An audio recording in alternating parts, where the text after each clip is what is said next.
বা এটা কথার কথা না। জান্নাত জিনিসটা, জান্নাত জাহান্নাম জিনিসটা গল্প গুজবের ইস্যু না, সিরিয়াস ইস্যু।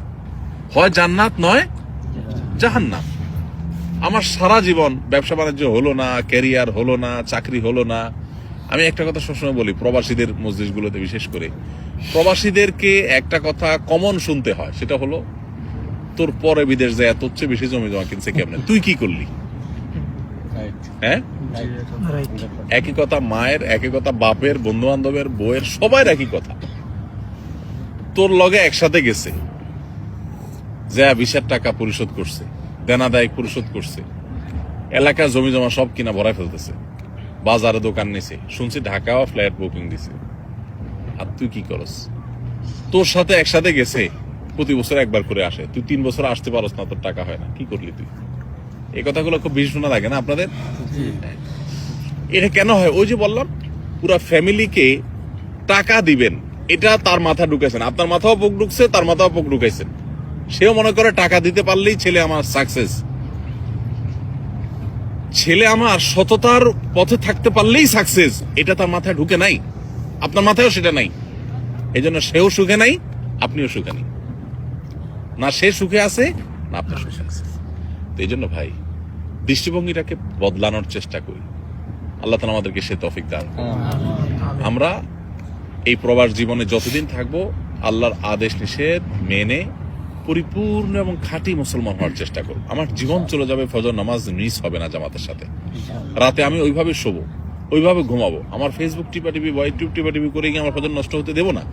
যে চাকরি করতে গেলে আমার নামাজই হয় না, ইবাদতই হয় না, চাকরি আমি করবো না। এখানে আপনাদের জন্য কত সহজ ভাই, যারা ইউরোপ, আমেরিকা, পশ্চিমা দেশগুলোতে চাকরি করে, শতকরা কত % মানুষ হালাল চাকরি করতে পারে সেটা একমাত্র আল্লাহ ভালো জানেন। অফিসে ছেলে মেয়ে যে মিক্সিং যে পরিমাণ হয়, চাইলেও নিজেকে বাঁচাতে পারে না। মিউজিক ছাড়া মাথা ঘোরানোর কোনো জায়গা নাই, সব জায়গায় টয়লেটের ভিতরে মিউজিক, এমন অবস্থা। জিন্দিগিটা মিউজিকের ভিতরে গড়ে ওঠে। এমনি নামাজি মানুষ ভালো চলতে চায়, কিন্তু আপনারা এখানে সৌদি আরবে মাশাআল্লাহ আল্লাহ কত ভালো রাখছে বলেন, কোন তুলনা হয়? 1000টা দুঃখ হয়তো আপনার থাকতে পারে, কিন্তু আপনি এখানে উপার্জন করতে গিয়ে ভেজাল পৃথিবীর যে কোনো দেশের তুলনায় সবচেয়ে কম ভেজাল।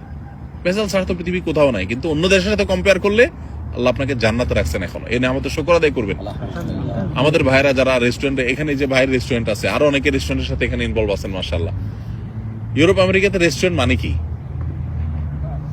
বার, মদের বোতল থাকতেই হবে, হ্যাঁ, হারাম থাকতেই হবে। তো আল্লাহ তাআলা তো আমাদেরকে সেফ রাখছেন, তাই না? এখন বাকিটুকু নামাজের ব্যাপারে গুরুত্ব আরোপ করা, হালাল হারাম মেনটেন করা, পরিবারের হক আদায় করা, কারোর হক নষ্ট না করা, আল্লাহকে ভয় করে চলা, বাস। পরিবারের সদস্য সবাইকে এভাবে যদি গড়ে তুলতে পারি, দুনিয়াটা জান্নাত হয়ে যাবে ইনশাআল্লাহ। চেষ্টা করা যাবে না ইনশাআল্লাহ? আল্লাহ আমাদেরকে তৌফিক দান করুন। জাযাকুমুল্লাহ খাইর, জাযাকুমুল্লাহ খাইর, বারাকাল্লাহ ফিক। রাত হইছে, আমরা আর লম্বা করলাম না। দৃষ্টিভঙ্গিটাকে পাল্টাই, টাকা নয়, ঈমান আমলই মানুষকে সুখী করে। ঠিক আছে না ইনশাআল্লাহ? জাযাকাল্লাহ খাইর। এটা পরিবারের সদস্যদেরকে বোঝাতে হবে। এখন কিভাবে বোঝাবেন? আগে নিজের দিনটা বুঝেন। আপনি দিনটা বুঝলে তাদেরকে বোঝানো সহজ হবে। একটু কোরআনটা বুঝে পড়েন, হাদিসটা নবী সাল্লাল্লাহু আলাইহি ওয়াসাল্লাম বুঝে পড়েন।